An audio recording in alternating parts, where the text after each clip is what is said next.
3 holy wars. I only started recently talking about this. You know, very often if you're a speaker, there's a topic you've been speaking on for 20 or 30 years.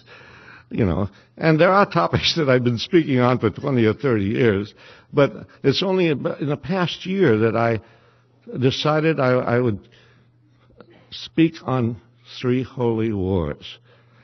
And when I tell people the title, very often they're a little puzzled because they think I'm going to speak about religious wars. No. I'm speaking about 3 wars in American history that are sacrosanct. 3 wars that are untouchable. 3 wars that are uncriticizable. And I think you'll probably agree with me. I'm not always sure that people will agree with me, but I think you'll agree with me that nobody criticizes the Revolutionary War, right? Especially here in Boston. No, not at all. The Revolutionary War is holy. The war against England here in Boston, wow, Paul Revere and Lexington and Concord and Sam Adams and all the Adamses and all of that. Oh, no, the Revolutionary War, a great war, win independence from England, heroic battles, Bunker Hill. Oh, yeah, brings tears to my eyes. No, not only in Boston but elsewhere. The Revolutionary War. You don't criticize that. If you did, you'd be a Tory. They'd deport you to Canada, which might be good. And then there's the Civil War. Notice the quiet? You don't criticize the Civil War.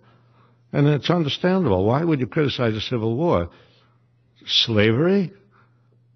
Freedom? No. The Civil War? Slaves are freed. You know, it's Abraham Lincoln. You can't criticize the Civil War. It's a good war, a just war. Emancipation. And then there's World War II. Again, the good war. Except if you read Studs Terkel's oral history called The Good War, in which he interviews all sorts of people who participated in World War II, military, civilians. When he adopted the title of this oral history, The Good War, his wife suggested, after reading the book, reading the manuscript, reading the interviews, suggested he put quotation marks around the good war, suggesting that, well, maybe there's a little doubt about how good that war is. But very few people have doubt about the good war. You turn on the History Channel, what is it all about? The good war, World War II, heroism, Iwo Jima, D-Day, the greatest generation. No, World War II is it's the best of wars, you know. I was in it.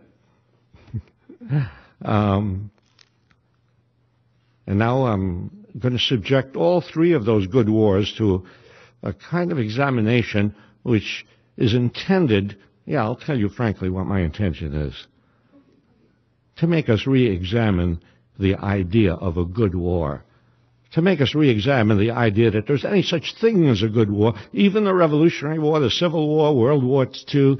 No. It's not easy to do because, as I said, these 3 wars are holy. And all 3 wars accomplished something. I don't want to doubt that. I mean, that's why they're considered holy. They all accomplished something. Independence from England, freedom for the slaves, the end of fascism in Europe, right? So to criticize them is to undertake a heroic task. I only undertake heroic tasks. But the reason I think it's important to subject them to criticism is that this idea of good wars helps justify other wars which are obviously awful, obviously evil. And though they're obviously awful, I'm talking about Vietnam, I'm talking about Iraq, I'm talking about Afghanistan, I'm talking about Panama, I'm talking about Grenada, one of our most heroic of wars. The fact that you can have the historic experience of good wars creates a basis for believing, well, and maybe you can find parallels between the good wars and this war, even though you don't understand this war, but the parallels. Saddam Hussein is Hitler. Well, that makes it clear. We have to fight against him because right? To not fight in the war means surrender, like Munich. They're all the analogies. I remember Lyndon Johnson. World War II is a perfect setup for analogies. You compare something to World War II, you immediately infuse it with goodness. And so during the Vietnam War, I remember at one time Lyndon Johnson referred to the head of South Vietnam, Zinn, whom we had set up in power of South Vietnam, so independent was he. But Lyndon Johnson referred to as the Winston Churchill of Asia. I really like that. So, yes, I think we ought to examine these wars. Let's start with the Revolutionary War. Let's do it in chronological order. Because after all, I'm a historian. We do everything in chronological order. I eat in chronological order. All bread. We'll start with all bread.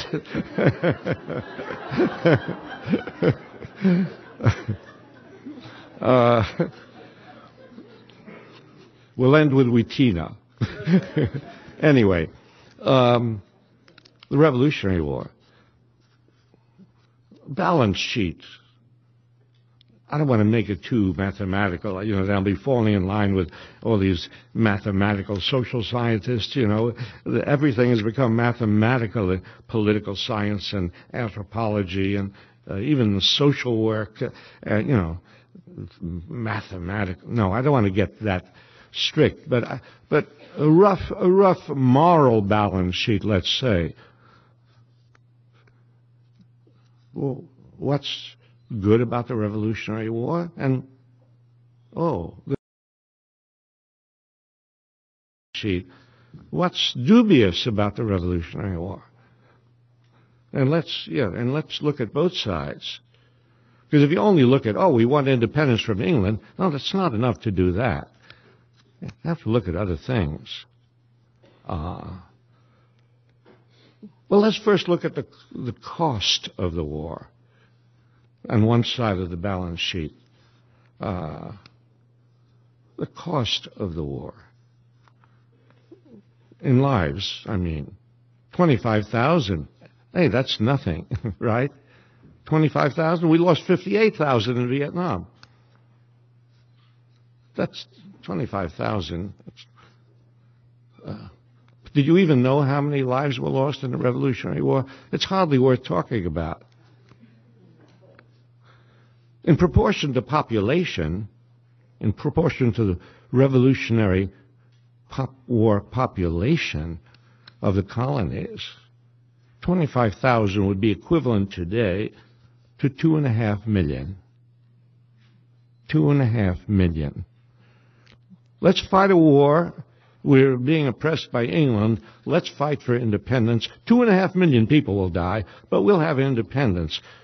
Would you have second thoughts? You might.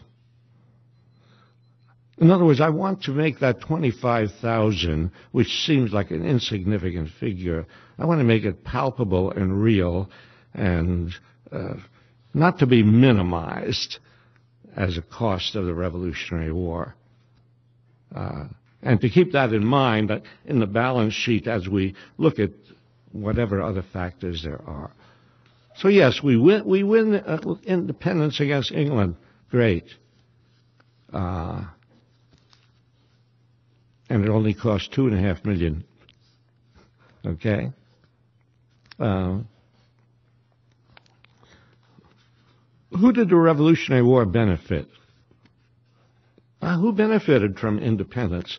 It's interesting that we just assume that everybody benefited from independence. No, not everybody in the colonies benefited from independence.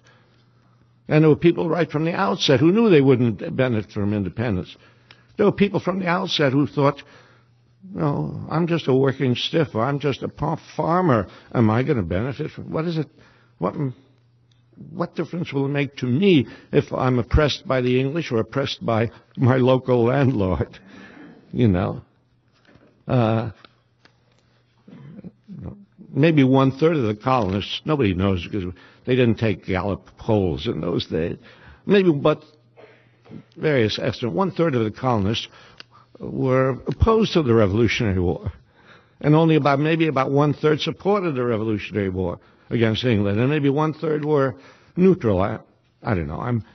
I'm going by an estimate that John Adams once made, just a very rough. But there obviously were lots of people who were not for the revolution. And that's why they had a tough time recruiting people for the revolution. It wasn't the people rushed, wow, it's a great crusade, independence from England to join. No, they had a tough time getting people. In the South, you know, they couldn't find people to join the army. George Washington had to send a general and his troops down south to threaten people in order to get them into the military, into the war. And in fact, in the war itself, the poor people, the working people, the farmers, the artisans who were in the army, maybe some of them were there for patriotic reasons, independence against England, even if they weren't sure what it meant for them. But maybe, but some of them were there for that reason. Others were there some of them had actually listened to the Declaration of Independence read from the town hall, and inspiring, liberty, equality. All have an equal right to life, liberty, and the pursuit of happiness. Some people were inspired and they joined. Other people joined because they were promised land. They were promised at the end of the revolution. They were promised, you might say, a little GI Bill of Rights, just as today recruiting officers make promises to young guys that they want into the army. They give them bonuses and they promise them maybe a free education afterward. People don't naturally rush to war. You have to seduce them. You have to bribe them or coerce them. Some people think it's natural for people to go to war. Not at all. No. Nations have to work hard to mobilize the citizens to go to war. And they had to work in the Revolutionary War, especially, when they found out that although there was a draft, there was a kind of conscription, that the rich could get out of the conscription by paying a certain amount of money. But the farmers who went into the Revolutionary Army and who fought and who died and who were wounded in the war, they found that the privates, the ordinary soldier in the war, that they weren't treated as well as the officers who came from the upper classes. The officers were given splendid uniforms and good food and were paid well, and the privates very often did not have shoes and clothes and were not paid. And when their time was supposed to be up, they were told no, they had to stay. There was a class difference in the Revolutionary War.